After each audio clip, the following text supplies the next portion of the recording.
Les traigo el dato. En Colombia, durante el año 2025 se han registrado más de 250.000 casos de hurtos en sus distintas modalidades, lo que representa un leve aumento respecto al año anterior, consolidando así al país como uno de los más afectados por delitos de robo en América Latina. Sean todos bienvenidos a un nuevo episodio de Incultamente Cultos, el podcast donde la ignorancia está disfrazada de sabiduría y la sabiduría se esconde detrás de un chiste malo.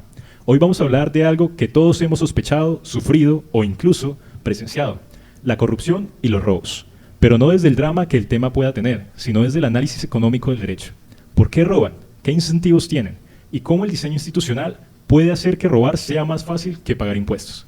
Y para esto tenemos en la mesa a nuestro grupo de ignorantes ilustrados: Yesid Cardoso. Muy buenas a todos los que nos escuchan. Andrés Vivas. Buenas tardes. Juan Lavado. Hola, buenas. Deiner Ucue. Mucho gusto. Y quien les habla en este momento con su sexy voz, mi persona, Andrés Puentes. Nos gustaría presentarles a nuestra invitada que, a diferencia de nosotros, sí sabe. Gloria Rodríguez, experta en finanzas. Bienvenida, Gloria, y muchas gracias por estar aquí. Hola Andrés, ¿cómo estás? Claro que sí, aquí vamos a aclarar muchas dudas y aprender un poquito más. ¿Qué es el análisis económico del derecho? Para afrontar el tema, primero debemos ponernos un poco en los zapatos de los economistas y tratar de pensar como ellos. Primero que todo, el análisis económico del derecho busca entender cómo las leyes influyen en el comportamiento de las personas, usando herramientas como los incentivos, los costos y beneficios. Y aparte, como nos explica la señora Gloria, el análisis económico del derecho también busca entender cómo las normas jurídicas generan incentivos, es decir, cómo las personas responden a las reglas según lo que les conviene económicamente. Básicamente lo que quiere decir mi compañero Yesid es que el derecho no solamente actúa como un regulador. Es importante denotar que si las reglas están mal diseñadas, estas pueden empujar a la gente a hacer todo lo contrario de lo que se busca. Y ahí es donde el dato que menciona precisamente mi compañero Andrés Puentes cobra más sentido. Más de 250.000 hurtos en un año no solo son cifras, son evidencia de que el costo de delinquir es bajo y el beneficio alto. El sistema no está desincentivando el delito, de hecho lo está tolerando. Exactamente, compañero Vivas. Se podría tomar como un cálculo de costo o beneficio. Si la probabilidad de que se atrapen es baja y la sanción no es tan grave, incentivo a robar y aumenta. Es algo que sucede a mucho en la actualidad, y fíjense que eso pasa de forma notoria y seguido, no solo en Colombia, también en Latinoamérica en sí. Y es que las leyes existen, no podemos hacer ojos ciegos de ello, pero los incentivos para cumplirlas son débiles, o peor, los incentivos para violarlas son más atractivos, generando así una grieta bastante grande. Sí, Juan, debemos reconocer que nuestro país tiene un problema de diseño institucional. Si las sanciones no se aplican, si los procesos judiciales son lentos, si no hay vigilancia efectiva, el sistema está premiando al delincuente, así de sencillo. Y si los 250.000 hurtos son prueba de eso, no es una cifra aislada, es un síntoma de incentivos perversos. Suena como el manual del político promedio. Venga, y de hecho, ojo, porque no es solo un tema de ladrones de esquina. De hecho, el incentivo que deja vencer términos o al ciudadano que prefiere sobornar antes que hacer fila nos deja claro que es un sistema donde la racionalidad económica lleva a la ilegalidad.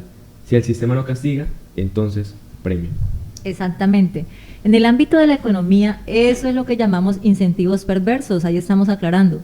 Cuando el diseño institucional no castiga la corrupción, cuando al empleado lo botan, simplemente le terminan el contrato, pero no hubo algo más allá, pues la está fomentando. Por ejemplo, contratos públicos sin auditoría o sanciones que nunca se aplicaron. Como bien sabemos, podemos relacionar esto con el Código Hammurabi, recuérdenlo, el cual es una de las bases históricas del paradigma del que estamos hablando. De hecho, les quería comentar también en esa partecita, ya para darles un poquito más de claridad en los diferentes sectores en los que he podido trabajar. En el sector financiero, los incentivos mal diseñados pueden generar corrupción al crear un entorno donde los empleados priorizan el beneficio personal o de la empresa. Siempre la empresa va a buscar un crecimiento por encima de la ética y la legalidad. Este tipo de incentivos puede inducir una desconexión moral, donde los asuntos éticos se interpretan como asuntos simplemente del mercado, lo que puede minar los impulsos morales individuales de cada uno de nosotros. Los problemas éticos comunes en la gestión financiera que pueden estar relacionados con la corrupción incluyen, por ejemplo, fraude y malversación. ¿Qué es eso? Pues es el robo por parte de los empleados, a menudo motivados por objetivos de ventas, de lograr llegar a ese 100% de cumplimiento o bonificaciones poco realistas. Entonces, utilizan para llegar a ese 100% de sus metas comerciales o para sobrecumplir y ganar mucho más dinero en su comisión, datos falsos, cédulas falsas, los correos los cambian simplemente para que el consumidor final no se dé cuenta que le colocaron un producto que nunca solicitó. También se presenta lavado de dinero, la falta de controles adecuados o incentivos para pasar por alto las regulaciones que puedan facilitar este lavado de dinero. Allí también podemos ver en esos sectores soborno y corrupción, la creación de incentivos de parte de las empresas que recompensan la obtención de negocios a cualquier costo. Esto puede llevar prácticas de soborno, ¿sí? La entidad muchas veces requiere recuperar clientes que fueron muy buenos y simplemente para que los empleados lo hagan, lanzan un incentivo que haga que ellos puedan llegar a lograrlo sin medirse, utilizando conductas indebidas. Entonces, también se presenta el uso de información privilegiada. Los incentivos para maximizar las ganancias a corto plazo pueden motivar a los empleados a utilizar información confidencial para el beneficio personal. Por ejemplo, cogen las bases de datos de los clientes preferenciales que tienen más capacidad económica para hacer desembolsos a sí mismos de créditos más grandes sin que ellos se den cuenta. Entonces, todo siempre apuntando a cumplir con las metas exageradas para lograr un incentivo y la empresa creando un crecimiento que no es real. Muchas gracias, señorita Gloria, por compartir la anécdota con nosotros y pues abrimos paso a esta pregunta de cómo nació el análisis económico del derecho en Colombia. Bueno, ya hablamos de cómo el análisis económico del derecho explica la corrupción como un problema de incentivos. Pero, ¿esto es nuevo en Colombia? ¿Cuándo empezamos a pensar y ver que el derecho es una herramienta económica? Pues fíjate, Andrés, que no es tan reciente. Desde los años 90, algunos académicos empezaron a aplicar modelos económicos al derecho colombiano, sobre todo en las áreas de derecho penal y administrativo. Pero fue en los 2000 ya cuando se consolidó como una corriente seria.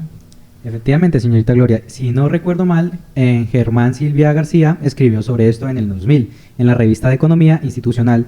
Él decía que el análisis económico del derecho no era ajeno a la sociología jurídica y que podía ayudar a entender fenómenos como el crimen y la impunidad. Exactamente, Colombia, el análisis económico del derecho ha sido útil para analizar cómo las normas pueden fomentar prácticas corruptas, lo que les venía diciendo. Por ejemplo, cuando los procesos de contratación pública no tienen controles claros, se crean incentivos para el soborno y la malversación. Lo curioso es que, aunque el análisis económico del derecho lleva décadas en Colombia, seguimos legislando como si no existieran. Los datos están ahí, los hurtos están ahí, pero seguimos creyendo que el problema es solo moral. Permítame terminar de la siguiente forma, para que podamos entendernos. La corrupción no es solo un síntoma de maldad.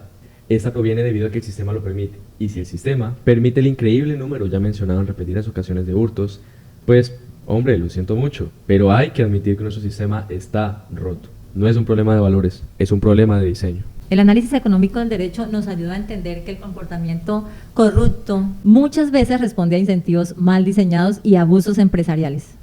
Así que ahora lo sabes, papá. Para terminar, me gustaría hacer una analogía.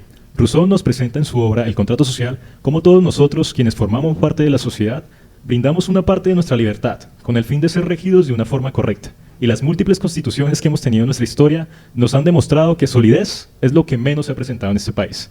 Y recuerden, si quieren acabar con la corrupción, no basta con rezar ni con hacer memes. Hay que rediseñar el sistema para que robar no sea rentable. Gracias a Gloria por iluminarnos con su sabiduría financiera y a ustedes por seguir escuchando Incultamente Cultos, el único podcast donde la ignorancia es rentable.